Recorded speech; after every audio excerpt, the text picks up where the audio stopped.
Now is an American price gadget. When will it be clear that IXO bills will stay?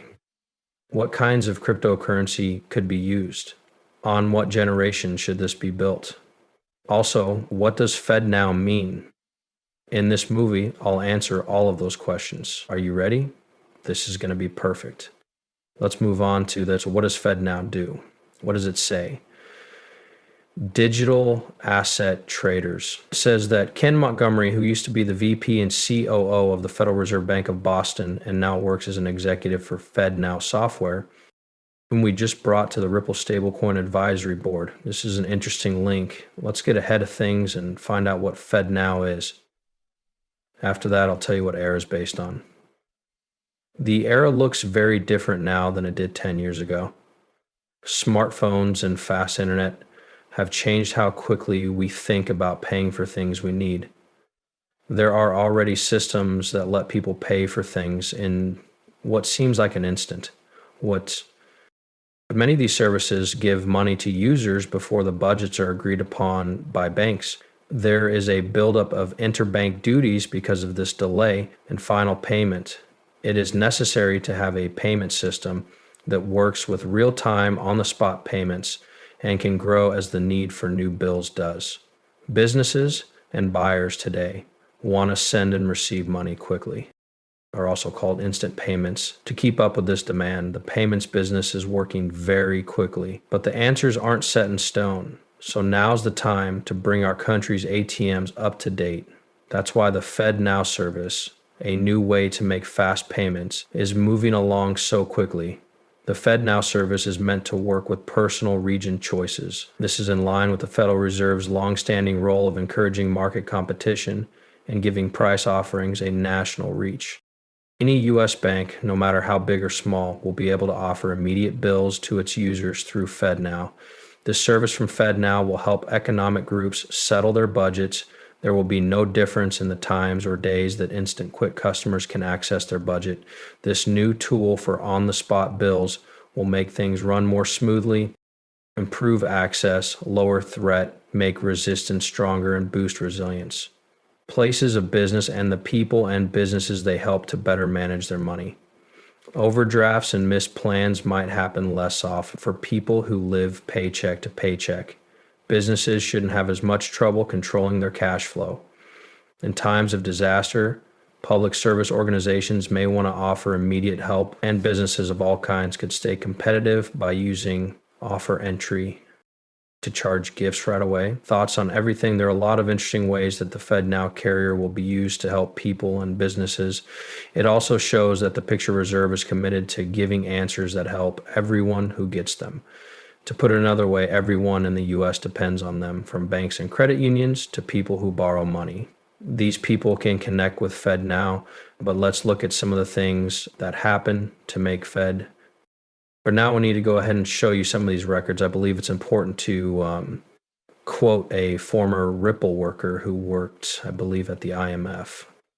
A former employee who worked at the heart of FedNow and arranged partnerships for crypto assets is shown in the video talking about big banks, which are a key hub for the payments network. It's hard to say that ahead of time. Just like FedNow and how banks can use XRP to make business-to-business payments easier, ultimately caused some damage to the feds. So let me quickly go through this. In this case, though, the transfer is between members of different banks. Let's say a Citi customer wants to send money to a Bank of America customer. Citi debits can do that by debiting the buyer's Bank of America Credit Smart account. But how does Citi and Bank of America work together? In this case, the Fed or these main banks play a big role. For a fee, the bills and charge options that they offer for these services help to connect each bank device and let them work together. In our example, Citi should pay Bank of America through the Federal Reserve. The Federal Reserve would normally handle a transaction by getting instructions from Citi, sending those instructions to American banks, and selling the transaction by making changes to the bank's main account through the FedWire Fund service. One way to think about how the payment device works these days is that it mostly works in a group of faraway networks. Banks use their own private networks with their customers, with structures like the Fed system acting as hubs that connect them all. FedWire is an old way to send money in the United States. Every afternoon, it processes $2 trillion worth of transactions. Jess Chang also talks about it here. Let's cross over ahead of time and focus on her and Beta Bank. But what if Alpha Bank and Beta Bank could connect without even wanting to use, say, XRP? In other words, that is the virtual object that comes with the Ripple consensus ledger. They should use that to connect the two ideas. So comparing this to our previous cases, the hypotheses were that it was fiat currency from beginning to end, and that each link along the way was about fiat currency. But also, in this case, digital currency can be used by banks like Alpha Bank and Beta Bank to connect with each other. That being said, this tool can really help banks that work with emerging countries. Now, let's say that Alpha Corp, which is in Brazil, wants to charge Beta Corp, which is in Thailand, for goods that it bought. This means that Brazilian Royale are taken out of Alpha Corp's Alpha Bank account and Thai Baht are put into Beta Corp's Beta Bank account. But the same questions were asked before. How do Alpha Bank and Beta Bank make that missing connection between them? If you want to be safe, it might be hard to find a normal account user who also has bills in Brazil and Thailand. But what if Alpha Bank showed up with some XRP?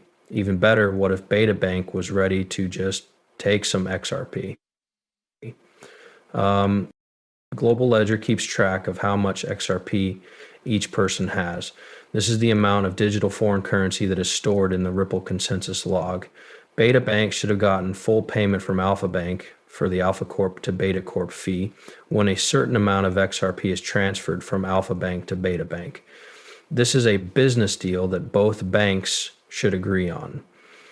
And to figure out the exact amount of XRP that needs to be sent, Alpha Bank and Beta Bank are agreeing to a trade rate without saying it out loud. Beta Bank would see this amount as an example of the XRP being ready to get a different one. It's time to pay Beta Core for that Thai Baht fee. Everything's fine. Why I play this. I understand that it's in the form of a long drawn-out movie.